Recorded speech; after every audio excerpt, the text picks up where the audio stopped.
Hey YouTubers, my name is Amber. I hope you're enjoying a fantastic day today, and I want to welcome you to February update for Finish 7 by Spring. Thank you, Paige. You know her as Thrifty Beauty. If you are ready to jump into this challenge, go on and check out her channel. I will annotate it in the description box below. But I am so excited because Project Pan bursts like this are such awesome opportunities to make huge strides in our makeup, finish things off, and make the most of the money that we spent in our makeup collection. So if you've watched other Finish 7 by Spring updates, you're new to Project Panning and you're like, I want to jump in on this. I know we have a month left before March 20th or the first day of spring, but come on in and join us and make some friends, because a month is a lot of time for you to make progress in a product, if not finish it off. So I highly recommend that you jump in on this. Pick some concealer, pick a foundation, pick some eyeshadow, because you will be amazed at what you can do in a month of using something every single day. So that being said, I love this as an opportunity. And if you've been watching my Pan That Palette Challenge updates or other Pan That Palette Challenge updates, and you've been curious about panning your own Lorac Pro palette, or maybe there's another one that you have in your collection that you've had your eye on that you want to finish, move out, you know, whatever your reasonings are. A lot of times, if you want more frequent updates, use these as opportunities to show off where you are with your palette, so you can do like a bi-weekly update in addition to your monthly updates.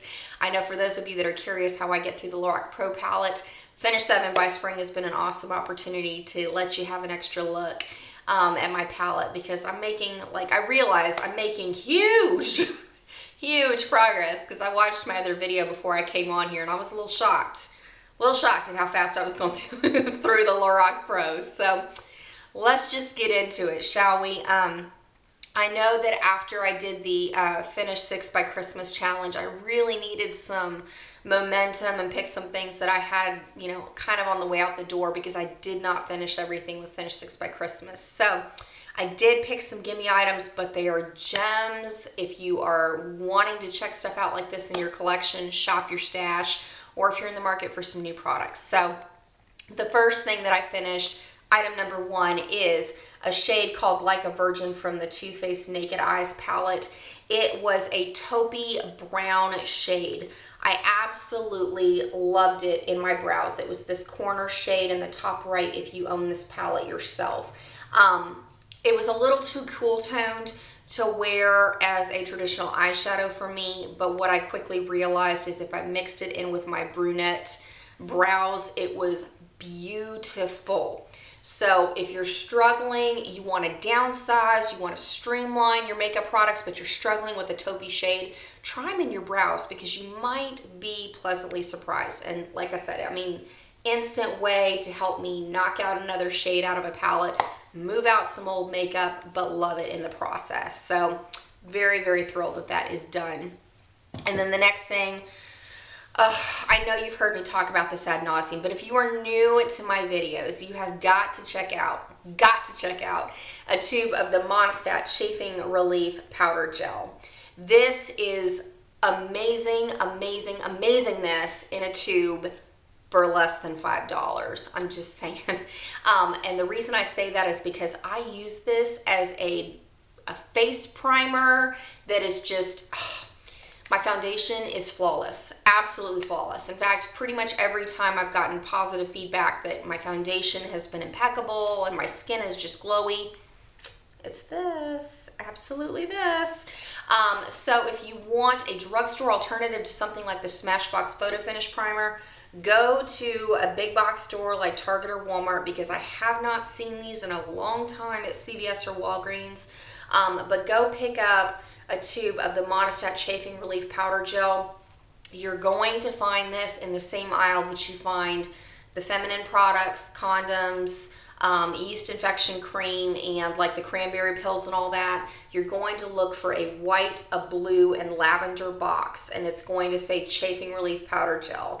This is amazing stuff. And when you apply it to your fingers, you're only going to want to use a teeny little bit on the tip of like your index finger before you rub it in, because just like if you were using, you know, a traditional face primer, if you put on too much, your face is going to look really greasy, really slippery. It's just a hot mess. So don't use a lot of this, but seriously, amazing, amazing stuff. And just to put it out there, because you're going to see these in a lot of empties videos, because what I do with the Monistat Chafing Relief Powder Gel is I'll go through a tube and then I'll switch to something high-end.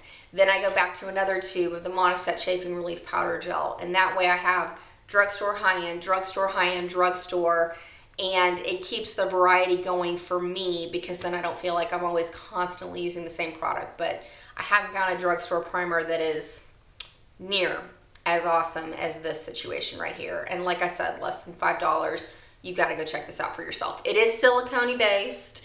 If that's something that is not on your radar, you're probably not going to be a fan of this. But if you do like silicone based primers, definitely by far give this a shot, because so worth it. And then the third product that I finished, and I love it, but I am thrilled that I got through a tube of this. It is the Revlon Super Lustrous Lipstick in the shade Berry Hot. This, hands down, is a top 5 shade I must have in my collection no matter what. I went on and I did purchase a backup of this before I started my I'm on a no buy.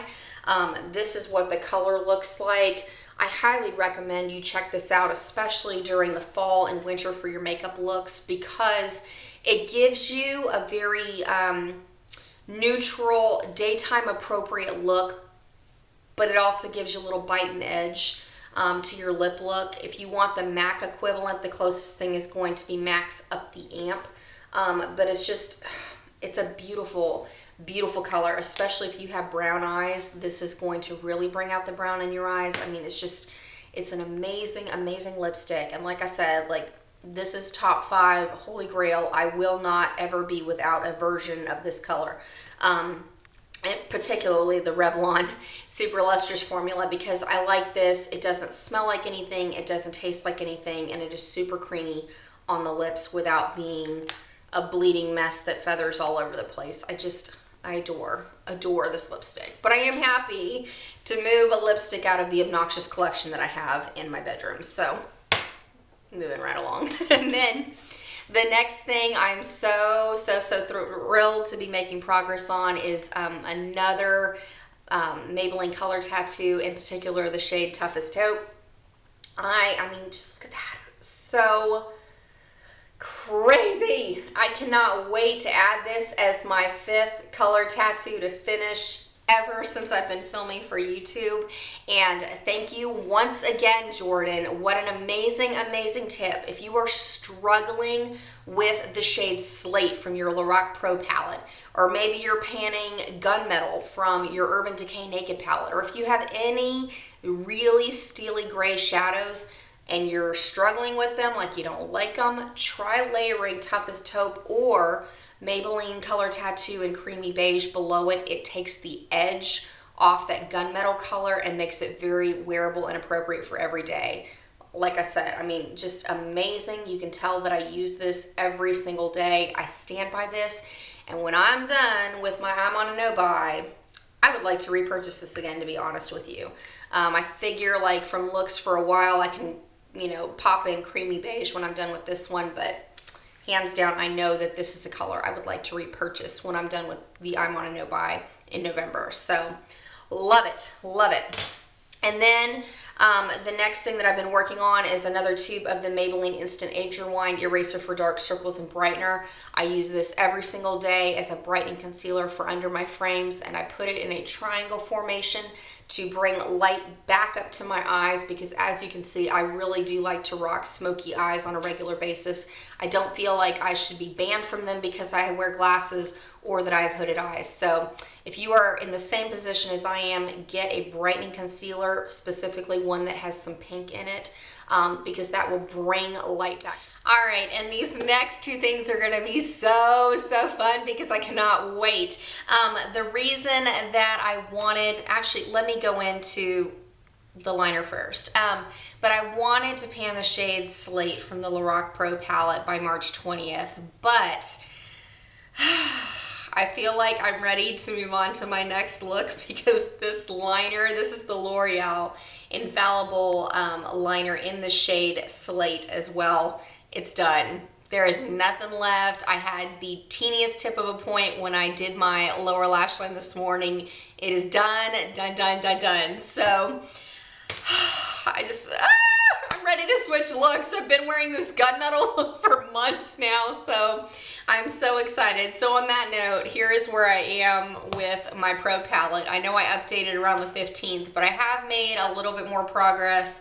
Or if you've only been watching the Finish 7 by Spring update, this is gonna look dramatically different from last time, but here's where I am. If you're curious about what the Lorac Pro palette, this is where I've ended up with Slate, and since that liner is done, I'm going to call it quits for a while on Slate and bring it back in later on this year. So hallelujah, hallelujah. So there's where I am, and now I guess I could keep working on it till March 20th, but the reason I was kind of working on it was because of that liner. So I don't feel bad. I'm going to be working on a purple look. So maybe we'll alter and put the purple look in to see how far I get by March 20th. And then, I'll keep moving that into Finish by Cinco de Mayo. So I was just so excited, and I really wasn't sure how I wanted to approach that because I'm like, do I really want to just keep sticking with Slate and Pewter until March 20th? But as you can see here, another update. I really, really love Pewter layered on top of Slate, but I don't want to go through it that fast. Like, I'm hoping to do a look with Pewter and gold, because I want to do like a mixed metal look, and if I keep using Slate, I'm going to keep going through Pewter. So excuse me, I feel like now is a good time to go on and switch and try my Holy Grail look out with Lorac shadows. So now you can see kind of where my head is on that. So that is about it for now. So I really appreciate you taking the time to watch this video today. Have fun with your makeup items, because I gotta say, like, this was a good boost for me, a really good boost. And I've still got time before March 20th. So never be afraid to jump in on these challenges. And that being said, got a lot of updates coming your way because we're gonna Finish 5 by Cinco de Mayo, more Project Pan updates, more content coming your way. So I hope that you enjoy the rest of your day, and I look forward to seeing you very, very soon. Catch you later.